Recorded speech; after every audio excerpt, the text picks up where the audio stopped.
오늘 우리에게 주시는 하나님의 말씀은 오바댜 1장 15절에서 21절까지 말씀입니다. 15절 여호와께서 만국을 벌할 날이 가까웠나니 네가 행한 대로 너도 받을 것인즉 네가 행한 것이 네 머리로 돌아갈 것이라. 너희가 내 성산에서 마신 것 같이 만국인이 항상 마시리니 곧 마시고 삼켜서 본래 없던 것 같이 되리라. 아멘. 신앙생활을 하다 보면 이해가 되지 않을 때가 있습니다. 악인들이 잘 되고 불의가 득세할 때죠. 하나님을 잘 믿는데 어려움을 겪는 자들이 있고, 신앙생활을 대충대충 하는데도 잘 되는 사람들이 있습니다. 말씀대로 살려고 발버둥 치는 사람은 손해보는 것 같고, 인간적인 수단과 방법으로 얄밉게 사는 사람이 더 잘 되는 것처럼 보입니다. 오바댜서가 기록될 당시에도 그랬죠. 하나님을 잘 믿는 이스라엘 백성들은 나라가 망하고 포로로 끌려갔습니다.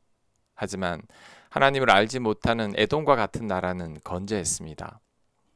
하나님께서 이스라엘 백성들이 잘못하면 혼을 내면서도 이방 나라들에게는 관대한 것처럼 느껴집니다. 하지만 절대 그렇지 않습니다. 하나님을 알지 못하는 자들이 잘되고 형통한 것처럼 보이지만 하나님께서는 행한 대로 공의롭고 정의롭게 판단하시는 분이십니다. 하나님께서 악에 대해 방관하고 관심을 가지지 않는 것처럼 보이지만 그렇지 않습니다. 하나님께서는 이 세상을 철저히 주관하시고 심는 대로 거두게 하시는 분이시죠. 15절 말씀을 기억해야 합니다. 네가 행한 대로 너도 받을 것인즉 네가 행한 것이 네 머리로 돌아갈 것이라. 아멘. 이스라엘 백성들만 심판하시는 게 아니라는 거죠. 에돔을 포함한 모든 열방들이 행한 대로 심판을 받을 것이라고 말씀합니다. 전도서 말씀도 기억해야 합니다. 전도서 12장 14절입니다. 하나님은 모든 행위와 모든 은밀한 일을 선악간에 심판하시리라. 하나님은 모든 행위와 모든 은밀한 일을 선악간에 반드시 심판을 하십니다. 그러니 우리들은 의인들이 고통을 받는다거나 악인들이 형통하다고 말해서는 안 됩니다. 우리가 지금은 깨닫지 못하지만 마지막 때에 가보면 다 알게 될 것입니다. 하나님께서 얼마나 공정하게 심판하셨는지를. 그러니 우리들은 불의한 자들이나 악인의 형통으로 인해 괜히 화낼 필요가 없죠. 하나님 말씀대로 사는 것이 아무런 소용이 없다고 불평하지도 말아야 합니다. 하나님 뜻대로 사는 것이 어리석게 보일 때도 있지만 그럼에도 불구하고 우리는 말씀에 순종해야 합니다.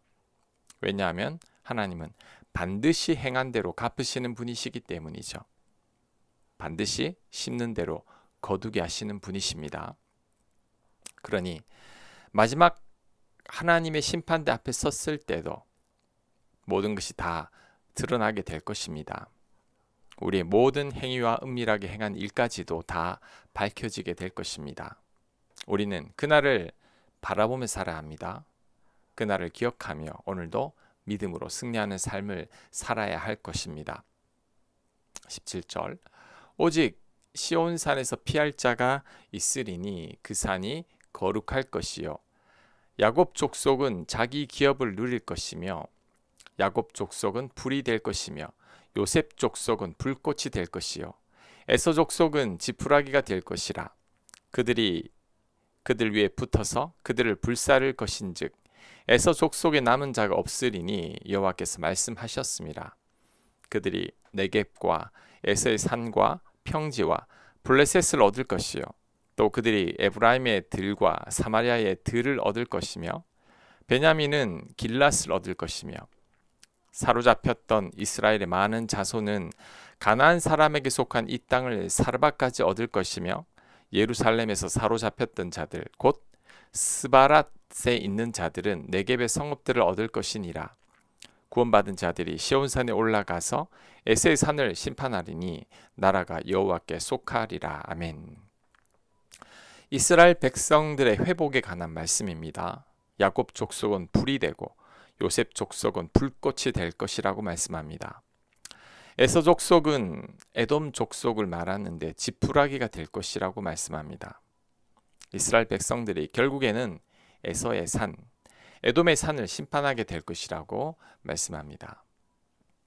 하나님의 백성들을 보면 결국은 복되게 삽니다.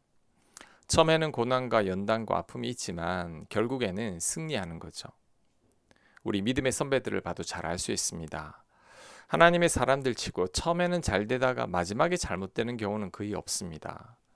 요셉이 하나님께 쓰임받기 전에 많은 고통과 상처와 아픔이 있었습니다. 요셉이 노예로 팔려갈 때나 보디발 아내의 모함으로 감옥에 갇혔을 때에는 하나님이 안 계시는 것 같습니다. 하지만 하나님은 요셉과 늘 함께 하셨습니다. 결국에는 요셉을 애굽의 총리로까지 높였죠. 모세나 다윗도 마찬가지입니다. 하나님의 사람으로 부르심을 받은 후에 바로 형통하고 복된 삶을 산 게 아닙니다.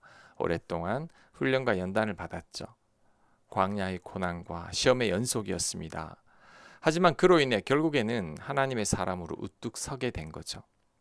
반면에 사울과 같은 사람은 처음에는 형통하고 복을 받은 것 같았지만 말로가 좋지 않았습니다.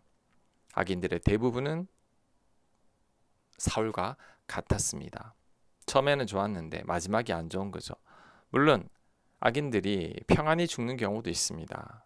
하지만 사후에 하나님의 심판대 앞에서는 하나님의 공정한 판결을 피할 수 없을 겁니다. 심는 대로 거두게 될 날이 오는 거죠. 이것을 우리들의 삶에도 잘 적용할 수 있어야 합니다. 우리가 하나님을 믿는 믿음으로 살려고 하다 보면 어려운 일을 겪을 수 있습니다. 하나님 말씀대로 살려고 하다 보면 억울한 일을 당할 때도 있습니다. 이때 화내거나 불평하지 말아야 합니다. 반드시 우리가 행한 대로 거두게 되어 있습니다. 하나님은 가장 공정하게 심판하실 것입니다. 우리는 마지막에 웃는 자가 되어야 합니다.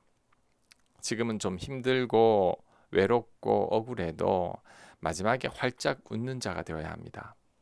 사도 바울의 고백을 생각해야 합니다.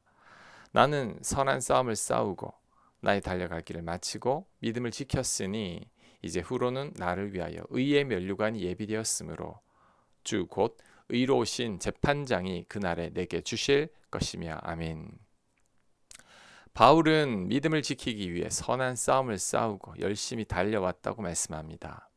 이제 후로는 의의 면류관이 자신을 위해 예비되어 있으니 하나님께서 주실 것이라고 말씀합니다. 이때를 생각하며 바울은 인내하고 절제하며 열심히 달려온 거죠. 우리들도 이런 삶을 살아야 합니다. 지금 좀 힘들어도 인내하고 믿음을 지키며 절제하며 살아야 합니다. 하나님 말씀대로 살고 많이 사랑하며 살아야 합니다. 하나님의 뜻을 이루고 하나님의 나라를 위해 살아야 합니다. 그럴 때 마지막에 우리들도 웃게 될 것입니다. 우리를 위해 예비된 의의 면류관을 얻게 될 것입니다. 우리는 그날을 생각하며 오늘도 믿음의 길을 걸어야 합니다. 표대를 향하여 하나님께서 부르신 부름의 상을 위하여 열심히 달려가야 합니다. 그것이 가장 지혜롭게 사는 삶이고 가장 복된 삶을 사는 비결입니다. 아멘. 묵상과 적용 질문입니다. 의인들이나 하나님의 사람들이 당시에는 많은 고난과 연단 속에 살았음을 묵상해 보시기 바랍니다. 마지막에 하나님께 칭찬받는 자가 되기 위해서는 지금 내가 인내하고 절제해야 할 부분은 무엇일까요? 기도합니다. 하나님, 마지막에 하나님 앞에 의롭다 칭찬받는 자가 되게 하옵소서. 행한 대로 갚아주시는 하나님의 공의와 정의를 믿으며 살게 하여 주시옵소서. 예수님 이름으로 기도합니다. 아멘.